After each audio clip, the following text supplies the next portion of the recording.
Jaga lisanmu. 5 kalimat yang dibenci Allah dan pentingnya menjaga ucap. Pernahkah Anda berhenti sejenak dan merenungkan kekuatan di balik setiap kata yang keluar dari bibir Anda? Sebuah ucapan bisa mengangkat seseorang ke langit ketujuh atau menjatuhkannya ke jurang keputusasaan. Dalam Islam, lisan atau mulut kita adalah amanah besar, sebuah pedang bermata dua yang jika tidak dijaga, bisa membawa celaka di dunia dan akhirat. Allah berulang kali mengingatkan kita dalam Al-Quran dan melalui sabda Nabi Muhammad tentang bahaya lisan yang tidak terkendali. Mengapa begitu penting? Karena setiap kata yang terucap dicatat. Malaikat rakib dan atid selalu sedia mencatat setiap detil, baik itu kebaikan maupun keburukan. Jadi mari kita bahas 5 jenis perkataan yang sangat dibenci Allah, yang sebaiknya kita hindari demi keselamatan diri dan keridaannya. Pertama, berkata kasar, mencaci maki dan melaknat. Perkataan kasar mencakup penggunaan bahasa yang tidak senonoh, makian dan laknat. Ini bisa berupa sumpah serapah, panggilan buruk, atau kata-kata yang menyakitkan hati orang lain. Contohnya, dasar bodoh, sialan, berselaka kau. Islam mengajarkan kita untuk selalu berakhlak mulia, akhlakul karimah. Berkata kasar adalah cerminan dari hati yang kotor dan jauh dari ketenangan. Nabi Muhammad SAW bersabda, "Bukanlah seorang mukmin orang yang suka mencela, melaknat, berbuat keji dan berkata kotor." Hadis riwayat Tirmizi. Mengeluarkan kata-kata kotor juga bisa menyinggung perasaan orang lain, merusak hubungan dan memicu permusuhan. Allah mencintai hambanya yang berlemah lembut dan santun dalam bertutur. Dampak dari perkataan jenis ini sungguh serius. Ia bisa merusak pahala kebaikan yang telah kita lakukan, menimbulkan permusuhan di antara sesama, serta menunjukkan bahwa kita jauh dari sifat mukmin sejati dan tidak mencerminkan akhlak Rasulullah yang dikenal dengan kelembutan dan kebijaksanaannya dalam berbicara. Kedua, berbohong dan bersaksi palsu. Berbohong adalah mengatakan sesuatu yang tidak sesuai dengan kenyataan. Bersaksi palsu adalah memberikan kesaksian bohong di hadapan umum atau pengadilan yang bisa merugikan orang lain secara material maupun non-material. Kebohongan adalah akar dari segala keburukan. It roast kebiasaan mengalahkan kekacauan dan menjauhkan seseorang dari kebenaran. Allah SWT berfirman, "Sesungguhnya Allah tidak memberi petunjuk kepada orang-orang yang melampaui batas lagi pendusta." Ghafir 28. Berbohong juga merupakan salah satu ciri-ciri kemunafikan. Nabi Muhammad bersabda, 3 tanda orang munafik: jika berbicara ia berdusta, jika berjanji ia mengingkari, dan jika diberi amanah ia berkhianat. Hadis riwayat Bukhari dan Muslim.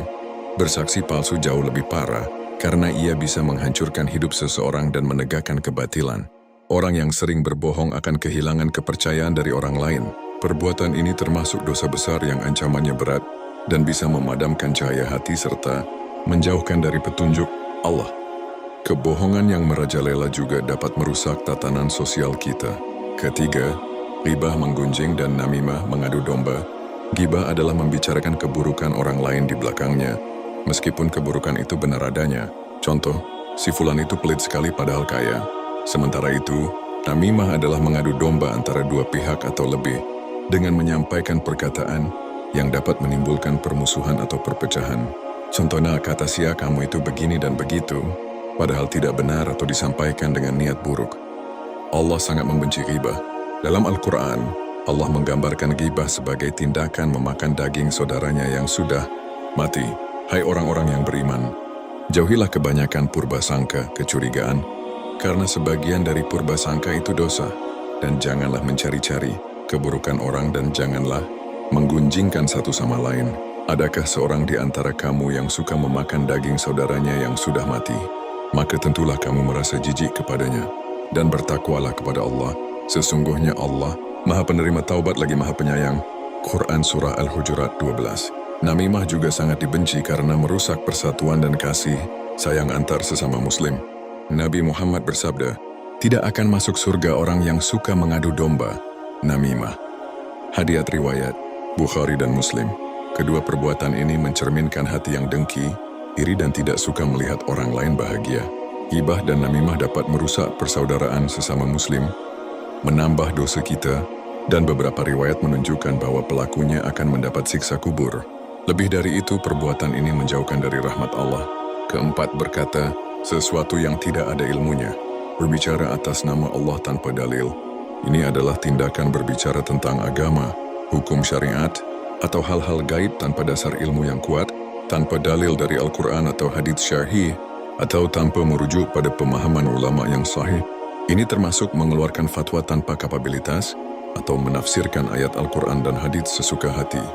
Berbicara atas nama Allah tanpa ilmu adalah dosa besar dan kebohongan paling keji terhadap Allah. Hal ini bisa menyesatkan banyak orang dan merusak kemurnian ajaran Islam. Allah berfirman, "Dan janganlah kamu mengatakan terhadap apa yang disebut-sebut oleh lidahmu secara dusta. Ini halal dan ini haram, untuk mengada-adakan kebohongan terhadap Allah. Sesungguhnya orang-orang yang mengada-adakan kebohongan terhadap Allah tiadalah beruntung." Quran Surah An-Nahl 116 mengatakan sesuatu yang tidak benar atas nama agama sama saja dengan mengubah syariat Allah. Ini sangat berbahaya, karena bisa menyesatkan umat, memecah belah persatuan, dan menghalalkan apa yang haram atau mengharamkan apa yang halal. Perbuatan ini termasuk dosa besar yang ancamannya neraka, dan pelakunya akan mendapat murka Allah karena berani mendustakannya. Kelima, memaki waktu atau takdir Allah. Ini adalah perkataan yang menunjukkan ketidakpuasan, kemarahan, atau protes terhadap waktu, kejadian, atau takdir yang telah ditetapkan oleh Allah. Contoh, sialan hari ini, mengapa nasibku begini terus? Waktu memang kejam. Memaki waktu atau takdir sama dengan memaki Allah secara tidak langsung, karena waktu dan segala kejadian adalah ciptaan dan ketetapannya. Nabi Muhammad bersabda, Allah Ta'ala berfirman, anak Adam menyakitiku. Ia mencela waktu padahal aku adalah pengatur waktu. Di tangankulah segala urusan. Aku membolak-balikkan siang dan malam. Hadis riwayat Bukhari dan Muslim. Ini menunjukkan ketidakridaan terhadap qada dan qadar, ketentuan dan takdir Allah, yang merupakan salah satu rukun iman. Seorang mukmin sejati akan bersabar dan ikhlas menerima segala ketentuan Allah, baik itu kebaikan maupun musibah. Memaki waktu atau takdir juga mencerminkan kurangnya keimanan dan tawakal kepada Allah. Keluh kesah dan makian bisa membatalkan pahala kesabaran, menunjukkan ketidakridaan terhadap takdir Allah, dan jika terus-menerus dan disengaja, bisa berpotensi kufur. Hati yang tidak ridha akan sulit menerima rahmat Allah. Penutup, jaga lisanmu, selamatkan dirimu. Dari kelima jenis perkataan yang telah kita bahas, terlihat jelas betapa besar dampak lisan kita. Setiap kata yang terucap adalah refleksi dari isi hati dan keimanan kita. Islam mengajarkan kita untuk menjadi pribadi yang santun, jujur menjaga kehormatan orang lain, berbicara dengan ilmu, dan ridha terhadap ketetapan Allah. Mari kita jadikan lisan kita sebagai sumber kebaikan, pendorong persatuan, penyebar kebenaran, dan sarana untuk berzikir kepada Allah. Ingatlah firman Allah dalam Quran Surah Qaf, ayat 18. Tiada suatu ucapan pun yang diucapkannya, melainkan ada di sisinya malaikat pengawas yang selalu hadir. Ayat ini adalah pengingat keras bahwa tidak ada satupun kata yang luput dari catatan. Maka sebelum berucap, pikirkanlah matang-matang. Apakah kata-kata ini akan membawa manfaat atau mudarat? Apakah kata-kata ini akan mendekatkanku kepada Allah atau justru menjauhkanku darinya?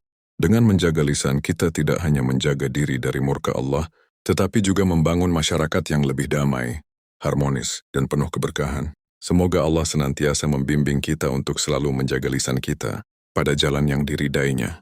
Apakah ada hal lain yang ingin Anda tambahkan atau diskusikan mengenai pentingnya menjaga lisan? Demikianlah pembahasan kita kali ini di Pengingat Hidup. Semoga apa yang telah kita pelajari bersama hari ini bisa menjadi ilmu yang bermanfaat, yang menambah keimanan kita, dan menjadi pengingat nyata dalam setiap langkah kehidupan kita. Ingatlah bahwa setiap pengetahuan adalah cahaya yang menerangi jalan kita menuju ridha Allah Subhanahu wa Ta'ala. Teruslah belajar, teruslah berusaha menjadi pribadi yang lebih baik, dan jangan lupa untuk selalu mempraktikkan apa yang telah kita pahami, karena ilmu tanpa amal bagaikan pohon tak berbuah. Jika Anda merasa video ini bermanfaat, jangan lupa kundu like dan share ke teman di Kemburiban, serta tinggalkan komentar di bawah. Saran dan masukan Anda sangat berharga bagi kami untuk terus meningkatkan kualitas channel ini. Terima kasih atas perhatian Anda. Sampai jumpa di video selanjutnya hanya di Pengingat Hidup. Wassalamualaikum warahmatullahi wabarakatuh.